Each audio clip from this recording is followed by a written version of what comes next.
নমস্কার বন্ধুরা, আমার নাম বুড়িস কিচেনে জানাই আপনাদেরকে স্বাগত। তো আবার আজকে আমি একটা নতুন রেসিপি নিয়ে চলে এসেছি। আজকের রেসিপি লাচ্চা পরোটা। খুব সহজে খুব অল্প সময়ে এই লাচ্চা পরোটা বানানো যায়। আপনারা একবার বাড়িতে করে দেখবেন।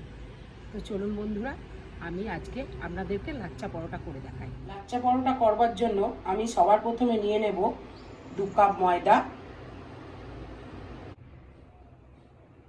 আর দেব হাফ চামচের থেকে একটু কম নুন, 2 চামচের মতো সাদা তেল। এবার আমি সাদা তেল, নুন আর ময়দা একসঙ্গে ভালো করে মিশিয়ে নেব। এবার আমি অল্প পরিমাণ ঈষদুষ্ণ গরম জল দিয়ে একটা নরম ডো তৈরি করে নেব। মনে রাখবেন বন্ধুরা, খুব বেশি জল না, অল্প পরিমাণে জল দিয়ে দিয়ে মাখতে হবে। দেখুন বন্ধুরা, আমার ময়দা মাখা হয়ে গেছে। এবার আমি হাতে সামান্য পরিমাণ সাদা তেল দিয়ে ময়দার ওপরে ভালো করে লাগিয়ে নিতে হবে। এরপর 15 মিনিটের মতো ঢাকা দিয়ে দিতে হবে। ময়দা মাখানো রেস্টে থাকুক, ততক্ষণে আমি সামান্য পরিমাণ সাদা তেল, 1 চামচের মতো কর্নফ্লাওয়ার গুলিয়ে নেব একসঙ্গে। দেখুন বন্ধুরা, আমার ময়দা মাখা হয়ে গেছে, খুব সুন্দর নরম হয়েছে। এবার আমি লই করে নেব।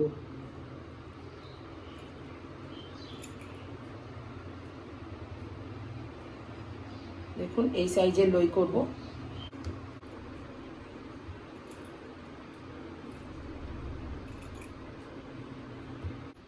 লই পাকিয়ে নিয়েছি আমি। এবার আমি আবার অল্প পরিমাণে সাদা তেল দিয়ে লইগুলো ভালো করে মাখিয়ে 10 মিনিটের জন্য ঢাকা দিয়ে দেব। বন্ধুরা, 10 মিনিট হয়ে গেছে। এবার আমি লইগুলোকে এক এক করে বেলে নেব। প্রথমে আমি একটু ময়দা ছিটিয়ে নেব, তারপরে লইটা দিয়ে দেব, তার উপরে আরেকটু ময়দা ছিটিয়ে নেব। এবার আমি হাতে করে প্রেস দিয়ে প্রথমে একটু বড় করে নেব, তারপরে বেলে নেব।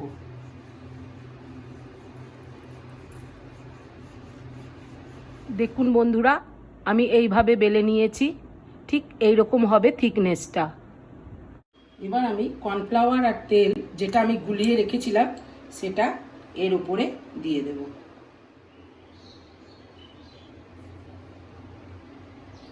এবার আমি ছুরিতে করে লম্বা লম্বা করে কেটে নেব।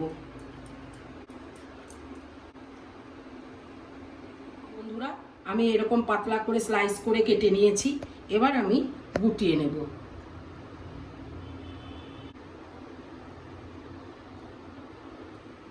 হাতে করে একটু সামান্য লম্বা করে নেব। এবার আমি গুটিয়ে নেব।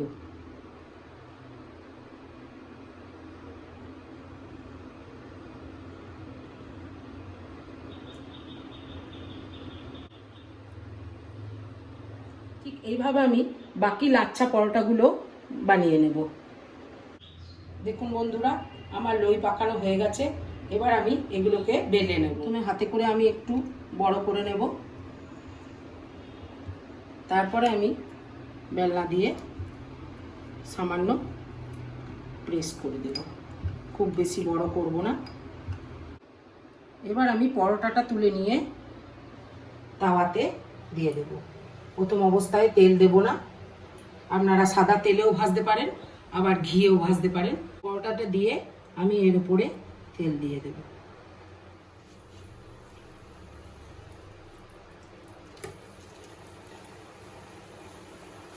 দেখুন বন্ধুরা, রাউন্ড শেপে কেমন লেয়ারগুলো এসেছে। এই পরোটা আমার হয়ে গেছে। এবার বাকি পরোটাগুলো আমি ভেজে নেব।